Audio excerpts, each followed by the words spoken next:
ready to build resiliency, create a healthy lifestyle, and overcome adversity with a warrior mindset. This is Define the Fight with Mariah Prussia.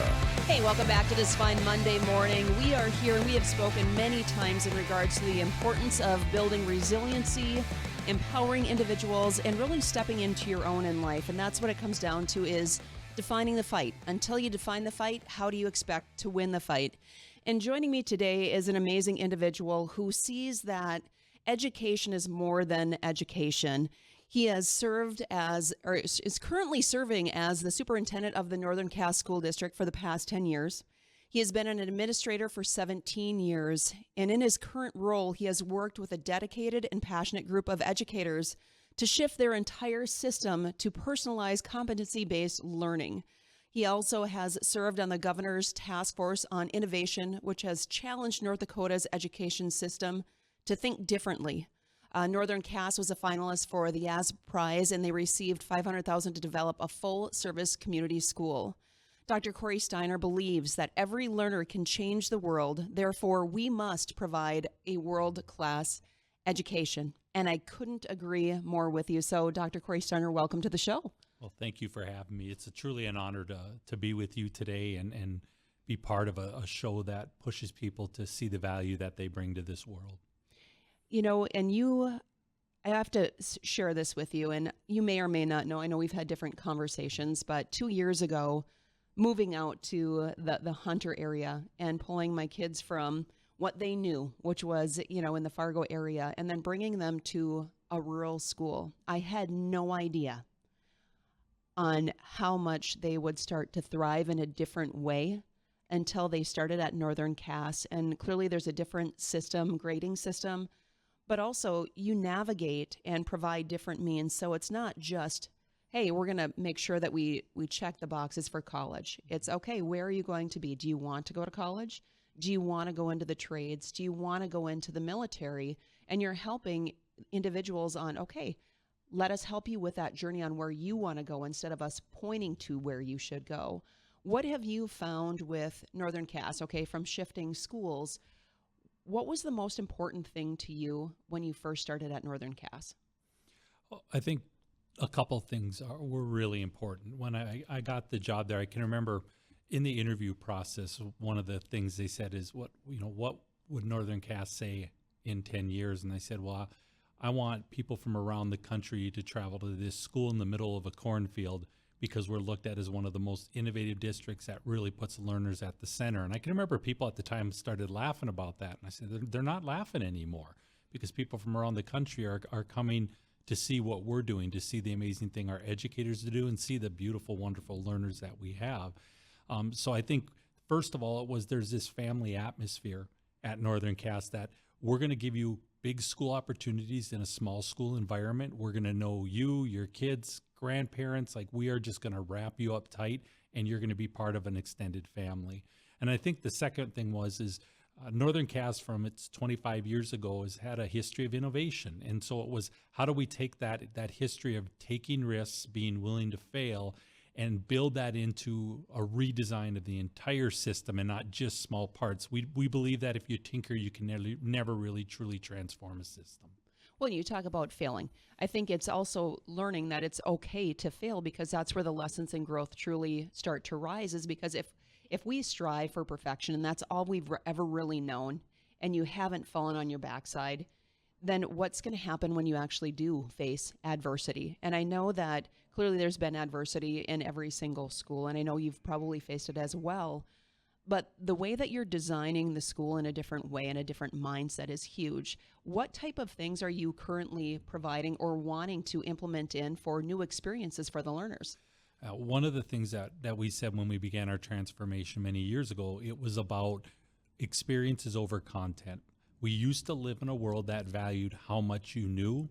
We now live in a world that is, how can you apply what you know in authentic and genuine settings? So for us, it's about finding what a kid is passionate about and then doing everything in our power to let them have experiences with that, even during the school day. It might say, okay, we're going to have you come for a half a day of school, and then we're going to put you out and we're going to let you work as a diesel technician because you're passionate about that. If it's a kid who's in the military, their first experience shouldn't be when they walk into the recruiter's office. They should have experiences where the guard comes out, where the Marines are there, and it's not just sitting at a table, it's interacting with them. It's going up to see what's basic going to be like. What kind of careers can you have? How's this going to help you become a better human being? And if you have kids who truly want to go the college pathway, that's fantastic. But then can we get you some early college courses? And all this kind of really builds into this idea that I think schools used to prepare kids for what they're going to do in their future. I think it's probably more important to give them enough experiences so they're crystal clear on what they don't want to do. We just don't live in a world that kids can take 4, 5, 6 years to figure out all the things that they're not interested in. So what if we did that in school? What if they got to explore as many things as possible? I think that sets them up for success. And I also think it lets us build skills in kids that are going to be transferable outside of our building. Well, and allowing them to have those experiences in those different moments, right? To learn what they don't like and what they do like.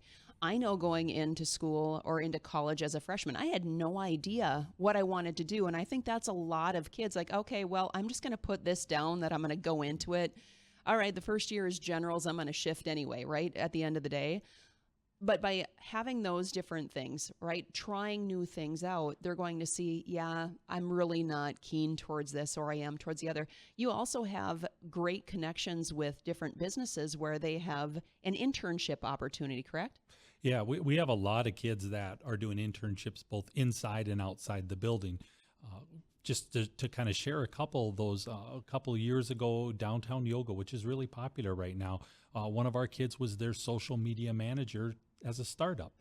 We've had kids go to Valley Plains Equipment and work in diesel tech. We had a young man last year who wanted to be a farrier, and he was working with horses and putting horseshoes on, and he's running his own business. Anything a kid wants, if we can find a way to get it, we're going to do that. And then we also, for those that don't want to drive, because last winter was great, but we've not always had great winters for driving, we have kids that are tutors in our building called the luminaries, and they're working with every grade level. We have kids that run our help desk, so our tech desk under the direction of Mr. Eller. Our kids are doing the fixing when a device breaks. They're doing networking, real experiences that, yes, it's about the tech skills, but really it's about the skills of how do you interact with others? How do you look people in the eyes when you're going to have a conversation? How do you make a mistake and then communicate that? The internship piece led by Mrs. Todick has really been one of our silver bullets in our system. And when did you guys start implementing in the internship program? It was the year we had COVID. We really got serious about it that year and then the following year. And now it's very robust, like I said, both inside and outside the building. People need to understand too, like kids get paid for those internships and they're getting credit. It's something the state allows, and we've taken full advantage of that. I believe that learning takes place anywhere and everywhere. And so kids should be getting credit. And if they're getting paid, even better. And when we talk to businesses, the one thing we always say to them is, tell us something, a low-hanging piece of fruit that you haven't been able to go after. Let our kids do it.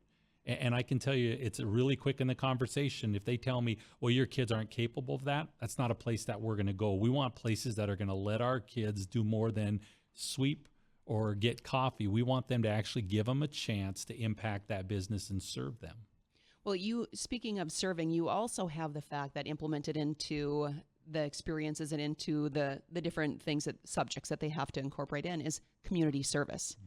Now, I believe it's 12 hours. Is it their junior and senior year, roughly, give or take, that kids are, that's part of the curriculum is, hey, we want you to make sure that you are in acts of service and understand the importance of giving back.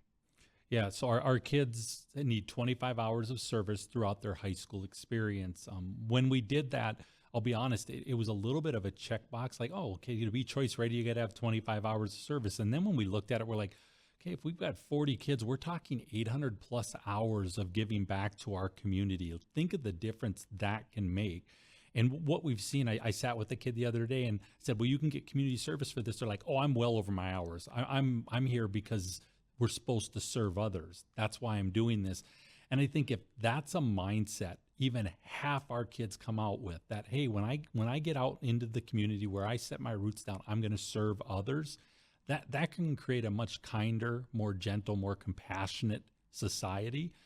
And I've seen our kids, they have to report out on what they've done. And I've seen our kids just do really amazing life-changing work in our communities. Well, and that's what it's all about, is understanding that you don't always have to get something in return, because it's in the impact that you leave that you're actually receiving something when you contribute to, the community. We're going to be back here shortly with Dr. Corey Steiner, but stay tuned because he has a lot of great information to share when we come back on Define the Fight. Hey, welcome back to Define the Fight with Dr. Corey Steiner. He has shared many experiences that he is providing to the learners along with his team. But to provide different skills and different experiences, it requires building leaders while building learners. I know that you have done a lot of different personal and professional development, but why do you feel it's important to build leaders, and how does that transfer into your learners? I think the moment that any of us think we've learned it all, we're going to do a disservice to ourselves and deserve a disservice to those that are around us, those that we work for and those we lead. I think one of the things we ask our people at Northern Cass is we ask them to live in perpetual beta. Tell them 98% of what they do is amazing. 2% is what we're always work on. Always trying to get better, always trying to improve, because we never know what that 2% will be. Is that going to be the difference that grabs that kid and gives them a path forward? Is that going to be the difference for that teacher who finally sees something click and wants to stay in the profession? One of the things, and it's no fault of any of our institutions, is I don't know that we've ever been trained to be leaders. We've been trained to be pretty decent managers. And in leading in a personalized system, but leading in the world today takes a different skill set. It's about vulnerability. You've got to be willing to admit when you're wrong. You've got to be willing to get up and dust yourself off. You've got to be willing to have tough conversations, but do it in a way that's empathetic and civil.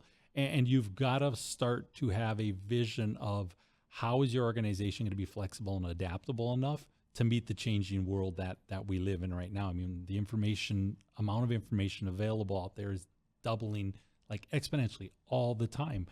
If our systems continue to operate the way they did 10 years ago, 20 years ago, 30 years ago, like we're going to lose kids, and that's not fair to them.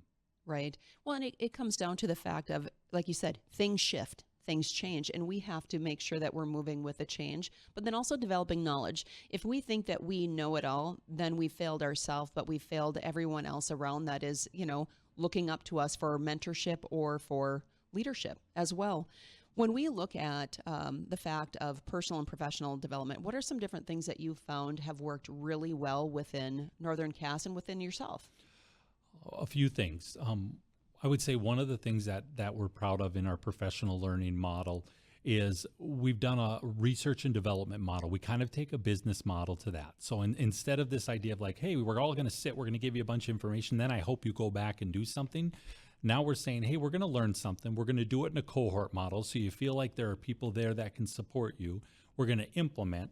We'll come back. We'll revise. We'll figure out what worked, what didn't work. We'll re-implement, and we're going to do that over the course of 6 to 8 weeks to get better practices, better habits in mind. And since we've done that, we have seen some significant movement in terms of the behaviors of our adults, the practices we use, and more importantly, we've seen a significant impact on our kids. So I think like that's one thing that's been great. I think the other thing I will tell you is I don't care where I'm going. I get a chance to travel with my job a lot. And whenever I get to go into other schools, I'm always listening for something that we can bring back. I know my staff sometimes will look like, oh my goodness, he went on a trip and what are we going to have to do new now that when he comes back? But even just my leadership team, if it's someone saying like, hey, this is something that we did, and for example, it was a learner-centered collaborative, and it was about how do you develop your true core as a leader? And I had heard about it. We got connected, and then we had them for a year do coaching for our leaders. And they will say it was one of the most transformational experiences we have. But I think if I would have walked into that meeting and just kind of shut down because there's a million things going on and there's a lot of noise in our lives, then maybe we don't get that opportunity. And that's really what I ask people in our building too. Just try to find one little opportunity that can impact others in terms of our teaching and learning at Northern Cass. And what I think is important is that you're investing in your team. Mm-hmm. Far too often what can happen it doesn't matter what corporate business, school, so on and so forth, where we just get in that, you set your cruise control. And it's like, I'm not looking left, I'm not looking right, I'm only looking straight forward. And I'm not looking at areas of, hey, do I need to slow down my pace? Do I need to pick it up? Do I maybe need to change paths in the direction that I'm going? So when you're investing in others and showing them, hey, we're doing the research together, I am actively asking for your input. It makes a huge difference because now you're empowering your team. You have another thing that you've also implemented into your staff is the code of civility. Do you want to explain that a little bit more? Yeah, thanks to the Dakota Medical Foundation and their Lead with Light series that they're doing for a variety of different groups in the community. They talked about how civility seems to be something that's been lost in society. And not just of the last few months. Over time, it's been a decay. And so we did a self-assessment with our staff. We had them look at that self-assessment and sit in groups and say, like, what landed with you? So, simple ideas of, hey, when we struggle, when we have an issue with someone, let's not put that in an email. Let's sit down and talk face to face. Sitting at the end of a meeting and going around and simply saying, are you good? And so when we walk out of the meeting, if someone isn't good, they're not going to go gossip. We're not going to take a step backwards. It's simple things of like, let's respect others by being on time.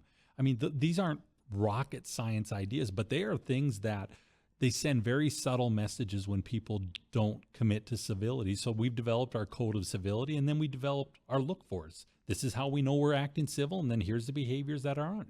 And we're trying to reset our interactions. And I think we have great relationships, but I think we see things outside and we think that's normal, when I think we can reimagine and transform how we interact with each other too. So I think civility, we need a sense of urgency when it comes to civility in our area right now. Well, I think it's in the world. Let's just be honest. When we start looking at all the different things that are going on, it's where did we lose it? Where did we lose civility in regards to being kind to one another and listening to understand instead of to react? So when we look at, or you're talking about the fact of emotions, and I like the fact that you brought that up about emails, having an active conversation, because now we are in such a generation of text messages, inbox, DMs, to emails where we can read into words very easily, and it can take you from a calm state into a high anxiety shift. And how has that shifted? I mean, there's always going to be emotions. There really are, and that's just the nature of the beast. But how have you seen that different or the change by that small adjustment? Yeah, I think we have something called, and it sounds bad, an MFR chart, and that is meaning and fact. And we say if we're operating from the left side in meaning, we're always going to lose. Both the person that's sending the message, both the person that's receiving it. We operate from fact. So if I get this email and I'm saying, oh my gosh, their tone was terrible, the fact is I don't know what their tone was. And the fact is they sent me an email and here's the pieces in that email. Like, that's it. And getting people to reframe when we have nonverbal interactions. And if you're reading tone, if that's the first thing you do is like, I can't believe this, then that tells you immediately that needs to be a face-to-face conversation. So I think probably the biggest thing that's happened for us is us starting to recognize when it needs to be a face-to-face conversation, when we have to give our most precious asset of time to somebody else to have a conversation. And I think the key thing is conversation. So all too often we'll read something and it becomes a confrontation. Individuals think, oh, it's going to be a confrontation. I don't want to argue. I don't want to fight. I don't want to feel all these different things. The reality is every single time that you have a face-to-face conversation with somebody, it is a conversation. Now, however you take it is how you're going to take it. But at the same point, you can be tactful with delivering your message and understanding that, hey, this is where I'm coming from. And whether you agree with where I'm coming from, that's okay. But the thing is to understand that we can each have different opinions. But the thing is, yours doesn't have to be wrong. Yours doesn't have to be right. Mine doesn't have to be wrong. It doesn't have to be right. But the fact is we can meet somewhere in the middle so that we can move forward. Because at the end of the day, when you are working with a team of your staff, but then also your learners, they are directly impacted by how adults are having conversations. Fair? Oh, absolutely. When we're not civil with one another as adults, that bleeds into the learning centers. I mean, they know it. Learners are very perceptive. And we can see that when, they're having a tough day. Kids, Go to a kindergartner. Like they will notice. They'll come up and give you a hug and like, I hope you have a good day. Like, okay, they knew I was struggling. High school kids, they can see that. So like if we want our learners to act in a certain way and behave in a certain way, wouldn't it make sense that we model that in all we do, and we model that in how we speak and how we act and interact? I just think that those little eyes are always on us, and they're learning whether we're the one doing the teaching. They're always learning. 100%. Well, the key thing is, I think, for everybody listening today is, how do you want to show up and own how you show up? So whether that's for work, whether it's for your family or for yourself, it's important to make sure that you are reflecting on positive ways that you can create that change within your life. We're going to go into a quick break here, but when we come back, we're going to talk about some of the needs and the concerns we currently see within our youth. Hey, welcome back to Define the Fight with Dr. Corey Steiner, who is changing the lives not only of his team, but of the learners. And that's really what life is all about, is how can we recognize that our mission is larger than ourselves and make sure that we're helping aid individuals to move forward in life. With that being said, we look at a lot of different things have changed within this world, very pivotal. We look at when we were going to school compared to kids and what they are facing now. What are some of the needs that you have seen within the learners at Northern Cass or within your own kids where, hey, we need to make sure that we're implementing in something here to create change? Yeah, I think one of the things we've certainly seen is this idea that we must focus on the whole learner, that we just don't focus on the academic side of things. Mental health issues are really significant in our schools right now. And people often tell me like, well, this group is soft. And I said, no, that has nothing to do with it. We know more about mental health than we've ever known in the history.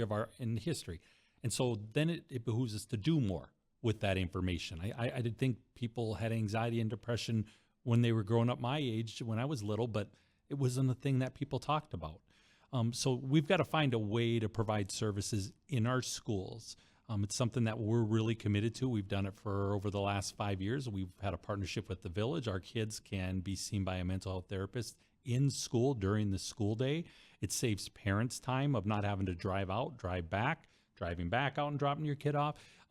It allows the kid to have another trusted adult in the building, somebody else that they can look to guide them. They know that someone's there to support them. But we have to be serious about getting these services and finding a way to sustain them. The worst thing schools could do is start it and then get rid of it. It needs to be part of what we do in schools now. And I know I have some peers who say, well, but shouldn't be our responsibility. Somebody has to do it. And so I think schools need to step up and provide the mental health services on site.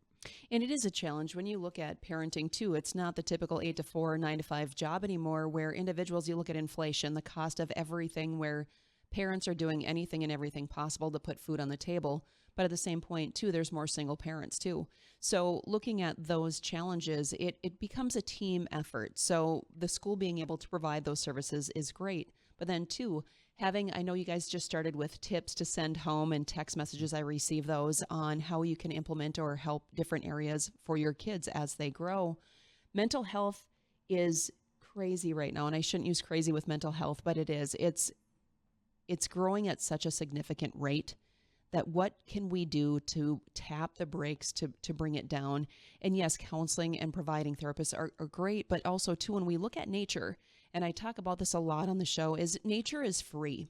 So how can we implement in different things to help with that? Where, okay, therapy is one, but what are the other outlets that can be implemented in? What are some of the things that you guys have looked at potentially outsourcing to or bringing into the school for that? A few different things, and I think you're absolutely right. One of the things that we do with an independent course we have with some of our learners is part of that time has to be taking a walk with a family member without a device, and then doing some journaling around that.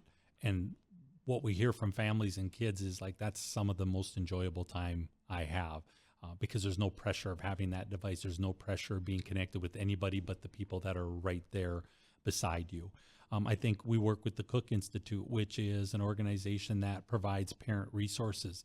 And it's not about telling you're parenting wrong. I think people make that mistake. I think parents do the very best they can with the circumstances they've been dealt. But for example, there's some little webinars on, hey, what do I do if my kid's kind of addicted to their phone, and how do I get them off without having that be a fight? And they've got that opportunity to watch these short little clips that's put on by a doctor who's done this work. They have some counseling that they can do with families. And I had a family reach out last year and say it was so impactful. It allowed us to think differently on how we're approaching things with our child. So, that's another resource for parents. We've added a family case manager through PATH, where they're trying to do more wraparound services for families that are in need. One thing I'll say that in Northern Cass has been amazing is people step up for others in that district. When we put out a plea to say, hey, we need some funds to help out, they come through, and they come through loud and clear. So part of our job is, like, if food insecurity is an issue, then we're going to take that issue away. We're going to provide the food. Whether it's our food pantry and repack program, where kids are walking out with food to take home to their parents, whether it's our backpack program where we send backpacks of food home with families, just trying to think through. We have a pantry where food, clothing, and hygiene products are going home. Our next step is probably really to get that out into the community. But I always tell people it's not programs. You leverage the people who are passionate about helping others, and we have a whole building full of that every single day. So it's figuring out what's the specific needs of families and just being relentless in helping meet their needs. Bringing up needs, and we're talking about mental health, there were clearly different things that were being faced when we were growing up too, where we might have been working to help as well, provide funds. But there's different things now too, where it's not just the devices. So it's taking apart the things that you said, the environmental. What does it look like? What is their home life like? And then we also look at the fact of food, right? The food, it fuels you, right? If you are on an empty stomach, then what does that contribute to on top of the basic needs? And I'm glad that you, like you had mentioned, the community stands up and raises their hand. Hey, I'm here to help and assist. And I think each of us can do that more often. So whether it's in your own school district or in your community, ask if you have the capability of paying it forward or the means to help assist in those areas. I know here at WDAY, they have the sock drive. Small little things matter. And I know coat drives will be coming up. It's just we're in such a different time right now. And I know that the needs are going up more and more. So how can we as individuals help serve those and understand that our kids are priceless and they're the most important asset that we have, not only because they're our children, but because they're also the future leaders. So if we aren't providing the things that they need, or like you had mentioned, the different experiences, and then teaching them about the skills, who's going to? And that's a scary thought, So I'm grateful for all the different things that you do at Northern Cass, because you clearly are passionate about what you're doing. Mm-hmm. And so are the staff at Northern Cass. I've had nothing but great experiences. My sons have had great experiences. What is next? I mean, I know that you guys are adding a wellness center and looking at those different pieces of the puzzle. What is your goal of adding that? Yeah, so the Northern Cass Community Health and Wellness Center it's a nonprofit that's working in collaboration with the school. And the goal is, through a public fundraising campaign, that we'll actually be able to open a building on our site that will provide medical, so a full clinic, dental services, childcare between 38 and 42 spots, and then a pantry, so where people would have 24 access to food, clothing, and hygiene products, anybody in the community. And then there would also be some space in there for some cardio and some weights, not a Sanford Power or anything like that, but something for our families that spend a ton of time out of school for a location. What this project is about, and I'm really passionate about it, this project is about allowing people to thrive in their community and not just survive. Right now, so many people are in survival mode and just trying to hang on. And I think if we can get this accomplished, we'll actually allow people to stay in their communities. We'll have families that will be able to start to thrive and take care of some of those basic needs. They'll wake up in the morning with optimism that that day is going to be a better day than the one before it.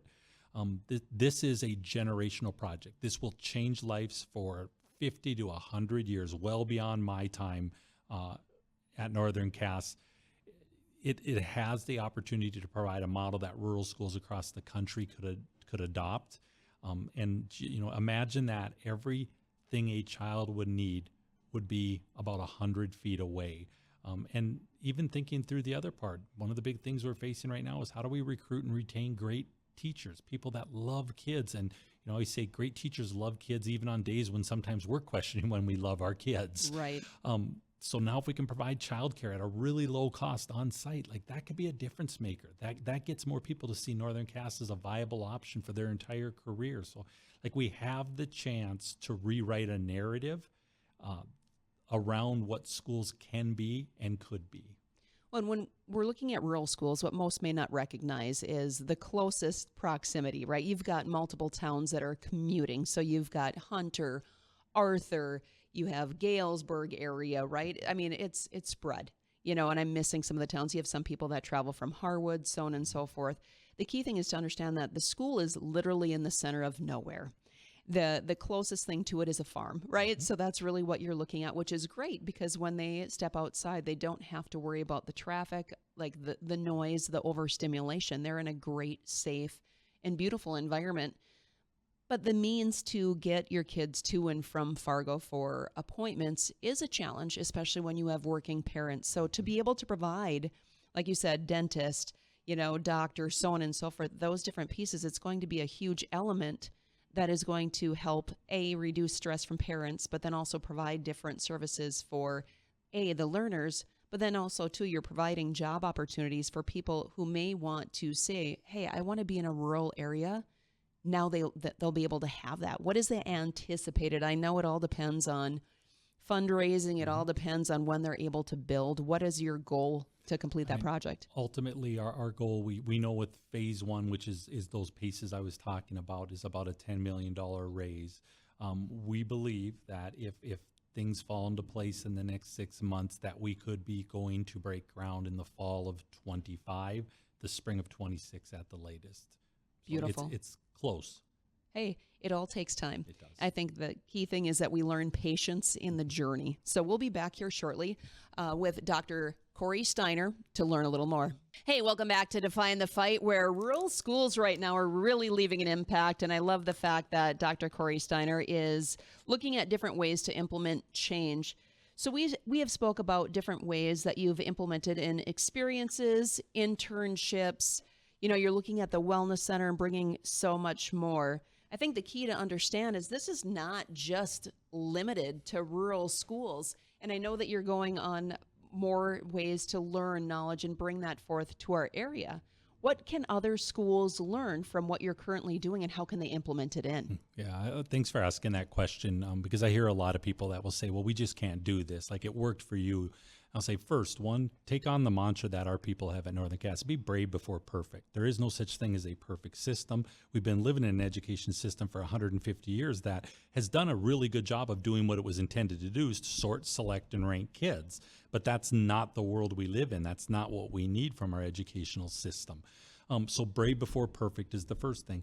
The next thing, I'll give people a hint that's really easy, is ask kids what they want, but then actually do something with it. I hear so many people say, well, we asked the kids. I'm like, well, what changed? Well, nothing. Ask kids, and then let's make some changes. We have a learner advisory council that we meet with every month. 2 years ago, they said, we don't like the dress code. We said, well, then write it. They rewrote the dress code. Our board adopted it.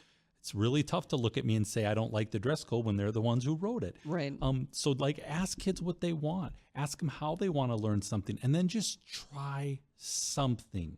Even the smallest little thing. We've had 7+ years of working to redesign, and we found out we're never going to be done. You're always going to be, like I said earlier, living in perpetual beta. But you have to try something. And ultimately, I think the one thing that you would find from our people is we believe in kids. And what I mean by that is we believe kids can make decisions on what they learn. They can make decisions on how they learn, and they can develop the agency and skills that are absolutely necessary for them to be successful when they leave our building. But if you just do those little things and you start to slowly move your system forward, you'll see that it's some of the most fulfilling and enjoyable work that a school can do. Hard, because being hard is not evidence it's wrong. It's just evidence that it's going to be hard work to get it done. So implementation clearly takes time. And there's going to be a lot of challenges. What are some of the challenges that you found when you guys started to create those changes within your school? Because I know that is going to be questions of, okay, yes, I'm gravitating and I'm sinking in with what he's saying, but how do you get everybody on board? Yeah. Well, talk to your community. We went out and held community meetings. I can remember the question we asked parents is, what are your hopes and dreams for your kid? I didn't get one parent that said, I hope they had the highest GPA, that they were valedictorian, or that they go to the NBA or the professional NFL.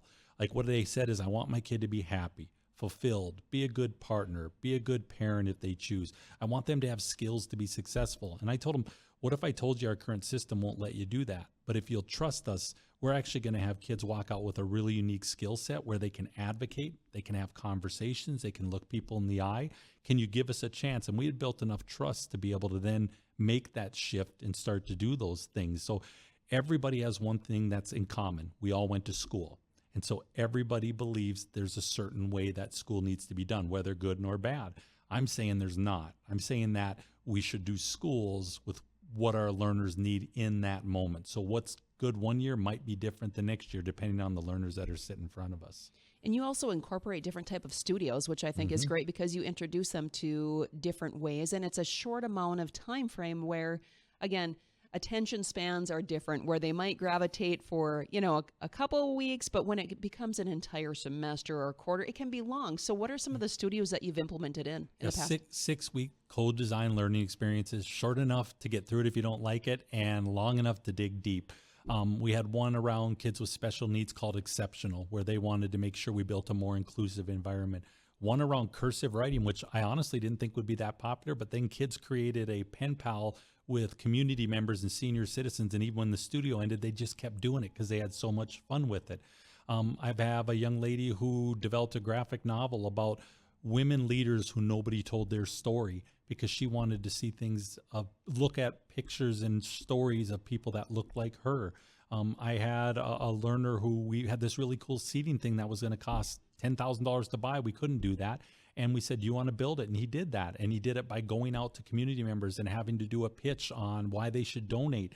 And then he had to go out and get community feedback on what it should look like, and did this really amazing experience that, like, those skills are so transferable. So kids have this studio opportunity that, again, it links to the idea of it's going to help them be choice ready. It's going to help them know what they don't want to do, but it also gives them a lot of choice in how they design a learning experience that will contribute to impacting the community in a positive way. Which is amazing. And I'm going to go back to that cursive. Cursive writing has really gone to the curb. Yeah. I'm like, what happened to it? All of a sudden, like, I don't know how to write in cursive. I'm like, what? We were drilled on that, on cursive writing.